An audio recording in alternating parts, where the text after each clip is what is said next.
Please welcome Dr. Mark Brackett, founder and director of the Yale Center for Emotional Intelligence, and Cindy Augustine, Global Chief Talent Officer with FCB.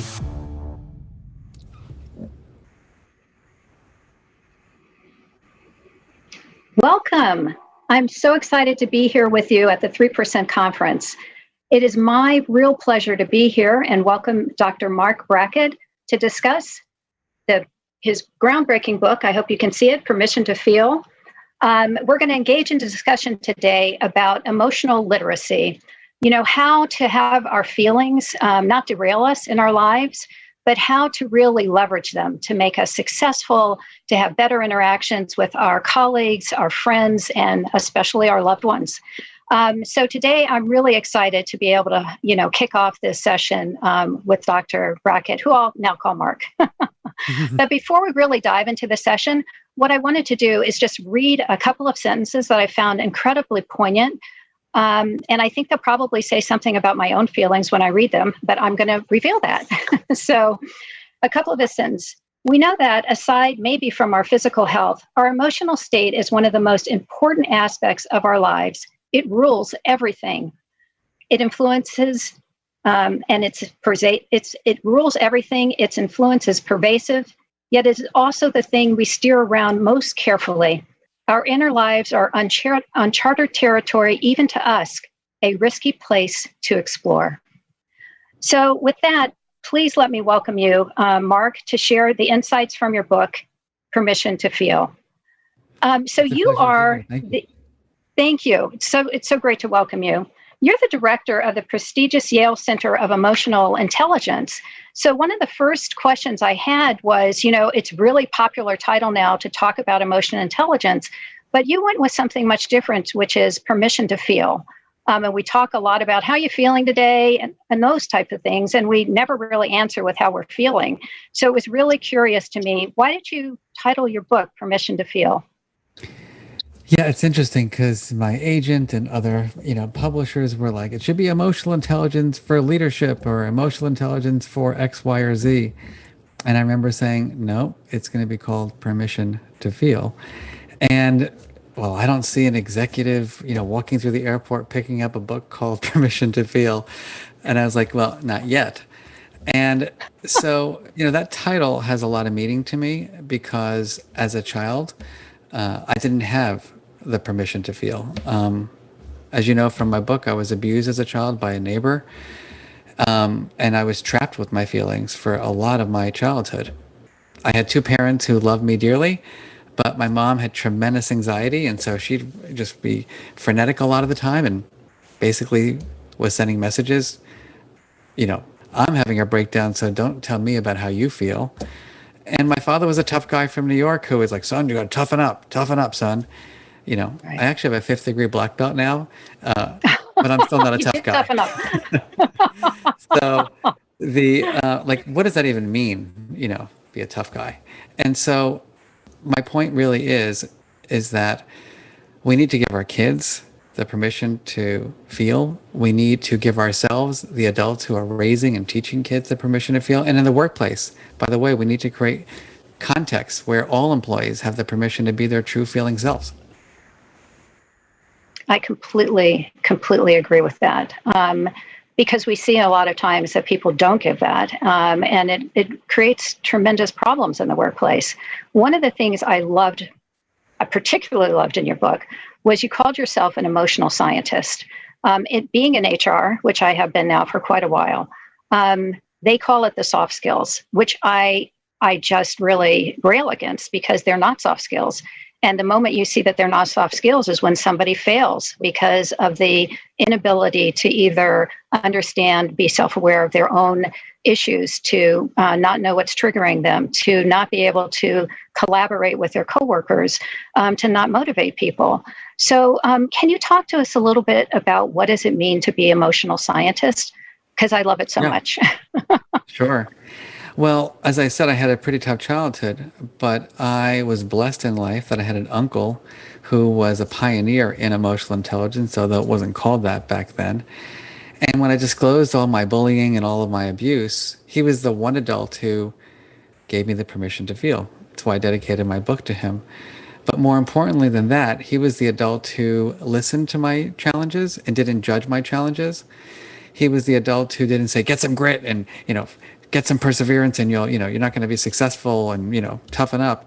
He said, my goodness, like, tell me more and how are you really feeling? And let's think together about the strategies that you could use and I could help you use to make your life better. And so I think that we all need to be emotion scientists as compared to what I call emotion judge. So the emotion scientist is open and curious, reflective. They want to get specific about feelings. The emotion judge is closed. They attribute emotion to people. Why are you so angry? Has anyone ever told you something like that? Like they tell you how you're feeling? Yes. And the emotion scientist has a growth mindset around it. So when you fail, which by the way, over the last, here I'm the director of the Center for Emotional Intelligence, and like the last 4 months with quarantine and social distancing, I mean, I've been emotionally bankrupt, to be honest with you. And I've failed at regulating over and over again. And the question is, what's my mindset around my failure around regulating? Am I just a loser? Or do I say, my goodness, these are, unprecedented times. Like, this is an opportunity to practice and get better, as opposed to what my father would have said, like when he was pissed off and angry, he'd say something like, son, get over it, deal with it. There's no place to go when you have that fixed mindset around feelings. There's only opportunity when you have the mindset of the emotion scientist. I really love your notion of a growth mindset. I think that's really amazing. I note that you're also, a professor at Yale's Child Study Center, and I think it's so lucky that you had Uncle Marvin in your life, which means that you're teaching our teachers and our parents how to learn how to investigate their feelings, which will have so many more people in their lives who are like Uncle Marvin was to you, and it'll give us a healthier society and children who will really understand and grow up a healthier place with more well-being, which is really terrific. In your book, you talked about the mood meter. And if you don't mind, I would just like to, I don't know if people can really see it, but I found it really amazing to think about moods in this way because it's a very nuanced thought and a nuanced approach to think about our moods and our feelings in that way. So if you could talk to our participants today about the mood meter and what they can do with it when they think about their moods. Sure. Well, I think importantly, at the beginning of our work, it's the notion that there is no such thing as a bad emotion. So that's a hard thing for people to grapple with because we've been raised with this mindset like anxiety makes me weak. And if I feel despair, then I'm a loser. And I think this is why we have to give ourselves and others permission to feel all emotions. Like right now, there's a lot of anger in society. There's a lot of anxiety, justifiably. I don't think the goal is to get rid of it. I don't think that's even realistic. I think we have to learn to manage it effectively and have greater emotional balance. And so with that said, the mood meter is our tool to get granular about our feelings. And granularity is a term developed by psychologists that really asserts that we have to get specific. A lot of people are just like, I feel like shit, I feel great. That's not information. And for example, even here as a professor of emotion, a couple of years ago when I was going up for tenure, I was stressed, I had heartburn, I had headaches, I went to the doctor and the doctor said, here's your Prilosec and here's your Ativan. And I was like, really? That's what. And so I was like, well, Mark, how the heck are you feeling? And I was labeling it as stress because that's what we all do. And I was like, I'm not really stressed because like I can get my stuff done. I realized I was overwhelmed and that I just had too much on my plate. And that the only way I would be able to regulate my feelings of quote unquote stress were to accurately label that I was feeling overwhelmed because the yoga, the mindfulness, like I had scheduled my yoga, I scheduled my breathing exercises, and then I go back to email, like this is not helping. And so like I had to get stuff off my plate in order to have any relief. So the mood meter is that tool to help us build emotional awareness. And there's the yellow, the red, the blue, and the green. Yellow is high energy and pleasant, so happy, excited, elated, ecstatic. The green is calm, content, tranquil, peaceful, relaxed. The blue and the red, again, unpleasant emotions, not bad, not negative. blue, down, sad, lonely, disappointed, maybe hopeless. The red is the anxiety and the anger family. So from peeved to enraged, from uncomfortable to panicky. And so my goal is very straightforward. I'll actually say this to the camera. It is my belief that it is our human right, to have self-awareness. And if we don't have language to describe our inner experiences, how do we communicate? How do we get along? How do we problem solve? Yeah, I thought it was really important, and you made such fine distinctions in the book about disappointment and frustration and how the words were different and how they feel different to you and when you're experiencing it and talking and relating to other people when you're in these moods. I thought was just something we don't do because we do give very broad labels to how we're feeling. I'm busy. I'm stressed. And then we just push on and move on with our day without really giving it the time to figure out what is actually going on with us. If we're not doing that for us, we're certainly not doing it with others because we're not taking the time to really think about what is happening with us. Which brings us to what I thought was just an amazing way to get insight into who we are as people and what's going on with us. And you had a really good blueprint in how to look at this, which you call the ruler, which talks about sort of understanding deeply your feelings, naming them, and regulating and expressing them. So I would love if you could talk to us a little bit about the ruler and, how we can understand that and use it in our lives. Sure. So I think we give ourselves the permission to feel. We all become emotion scientists. And then the question is, oh, what are the skills? So Right. the first skill is recognizing emotions, right? Where am I on the mood meter? Am I yellow, red, blue, or green? What's happening in my body? What's happening in my mind? What's happening in the world around me? What am I perceiving? Do I feel safe and welcome in a workplace, in a home, in a school? Or do I feel like there's something in the air that's saying avoid, avoid, avoid? The U is saying, all right, how am I really feeling? Like, what's going on? Am I perceiving danger? Is there uncertainty? Because danger is fear, uncertainty is anxiety. They're different feelings. And then you label that feeling. And then it's like, well, how much of this feeling am I having? Is it a little bit of anxiety? Is it a lot of anxiety? That's the R, the U, and the L of ruler. And that's to help us make meaning out of our inner experiences, as well as other people's. The E and the R of ruler has to do with what we do with our feelings. So E is expressing emotions, knowing how and when to talk about feelings. With whom? Am I safe to be my true feeling self in this home, in this workplace? And what we find in our research is a lot of people say they don't talk about their feelings because they don't think that people really care, or they're going to be judged for their feelings based on their gender, based on their race, based on their cultural background.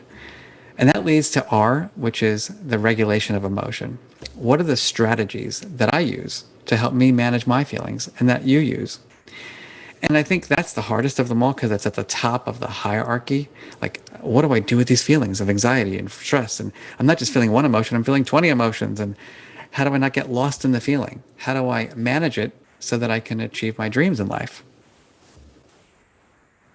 Yeah, I felt that the regulation of the emotions, particularly when we were at work, you had some really good strategies for people to use in terms of the meta moment, to take yourself out, to really give strategies for how to manage your emotions at a particular point in time, and how people can, go throughout their day. And it's good for people to understand that because we're interacting daily, moment by moment with other people. So being able to understand ourselves and our impact on others and what they're experiencing and their emotional state, it's just not about us. It's reading other people as well. And you talk about that a lot in your book. And that meta moment that you refer to is one of our signature tools, which is Yeah. this process of like identify. I mean, ask the audience right now, how many of you have had like serious triggers over the last couple of months? How many of you have been Huge. triggered like, 50 times a day? My mother-in-law, for example, is living with us, and she is from Panama. She can't get back to Panama for obvious reasons. The other day we were having dinner. I mean, it's been rough for 5 months being together, and I love this woman, but it's like every day, every meal. And she's like, "Are you sure you're the director of the Center for Emotional Intelligence?" And then she's, "If I could walk back to Panama, I would." And I was thinking to myself, the door's open. And I was like, "No, Mark, you can't say that. You're the feelings master."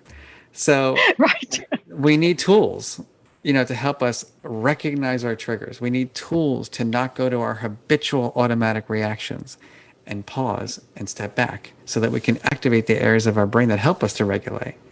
And the cool thing about the meta moment is what we call seeing your best self. And so that means, how do I want to be seen? How do I want to be talked about? How do I want to be experienced in the world? And how can you live up to that person in these difficult times? It's a beautiful tool, and I immediately there were several things in your book that I wrote down and talked to my family about. And speaking of families, I would love if you could talk to our people here. Tips for parents. Parents are under. Well, I could use a million words in your book, Mm-hmm. in your mood meter, because homeschooling children. Probably going to do it again. Uncertain economic times, a socially divided, politically divided country, racial turnover, protest. It's what it is out there, and I'm sure parents could use some tips from you, both for themselves and for their children. So take it away. All right. Well, this is a big one. The 1 minute tip, right? So I think the first tip as the parent is you have to be the role model, right? So you've got to show your children that you can manage your feelings, right? Your kids are not there to take care of you. You are co-regulating their feelings. Think about that. You are co-regulating their emotions. They're looking at your facial expressions. They're listening to your vocal tone. They're watching your behavior, and they're learning how to regulate. So that's just something to really think about. The second is that you've got to give your kid the permission to feel. You can't judge their feelings. You've got to be the emotion scientist. You've got to want to get curious. And you can't be like, because that's what happens with parents oftentimes, is they don't really want to know because it's scary to know what's going on in some of our kids' lives. Imagine if I were your kid and it's like early in the morning before school starts and I say I'm anxious and overwhelmed and scared and feel shame.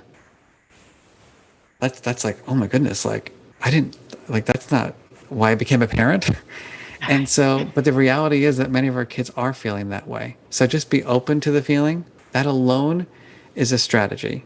Second is just let them know that you're in this together, which means that you can co-create the things that will work best for them. You don't have to know the answer. You just have to be there with them and think through what the possible supports are that are going to help them both understand their feelings, label them effectively, and get their needs met. I think that's great advice for parents. One of the other things that you talked about for families was the family charter, which I took copious notes about. And if you could just talk a little bit about the family charter, I think that can help anyone. So again, there are the individual feelings that we have, right now, like we're all anxious and overwhelmed and a little bit scared, and some of us are very angry about what's happened. That's our inner experience. But then there's what we call the hoped for feelings. So how do we want to feel as a family? Why not ask and have the conversation? It's very interesting when we ask people this right now. People want to feel respected. They want to feel valued. They want to feel supported. They want to feel appreciated. They want to feel heard. Some people want to feel inspired and empowered. And so the question is, what do we need to do as a family for each of us to feel that way? So for example, if respected is the word, as a parent of a middle schooler, what that looks like for you might be different than what it looks like for your kid. So they may say, respected for me means can you give me some space and not just barge into my room, knock on the door and say, can I come in, as opposed to barging in. But respected for the parent might be can you just help us clean up, and can you just come down for dinner when we call you? And so it just brings everything out. And instead of having rules, which nobody likes to follow, let's just talk about how do we want to feel? And what are we going to do to have those feelings more frequently? It seems to me that this family charter, I'm thinking with my HR hat on now, could really work well for a team charter as well at work. We've done it so many in all organizations. Major companies I've built this for. I mean, it's amazing. People will, if you give them the opportunity, maybe in the beginning anonymously, to share how they want to feel, it's eye-opening. Because what it is, it's an indicator of what people are not feeling, right? So Right. if everybody says, I want to feel heard, guess what? As a leader, you're not listening, right? If they say, I want to feel respected, guess what? It means they're feeling disrespected. That's So right. as the leader, as the parent, right, as a principal of a school, this is why you need emotional intelligence, because you have to be able to hear how people are feeling and be the emotion scientist about it, and not the emotion judge who's like, well, it's not my job. A lot of people say it's not my job to help you feel valued or supported. Okay, then whose job is it? That's right. I love this. I think it's everybody's job to learn how to be an emotional scientist, and you can figure out and you can learn how to do that with permission to feel. This has been an amazing book for me, and I think Appreciate that. everybody would get a lot of value out of it. So thank you so much for being a part of our session and for sharing your insights and your learning and your research with us. We really appreciate it. And for everybody else at the 3% Conference, enjoy the rest of the day. I'm sure you'll have a lot of learning yet to come. So thank you, everybody. Have a good one. Thank you.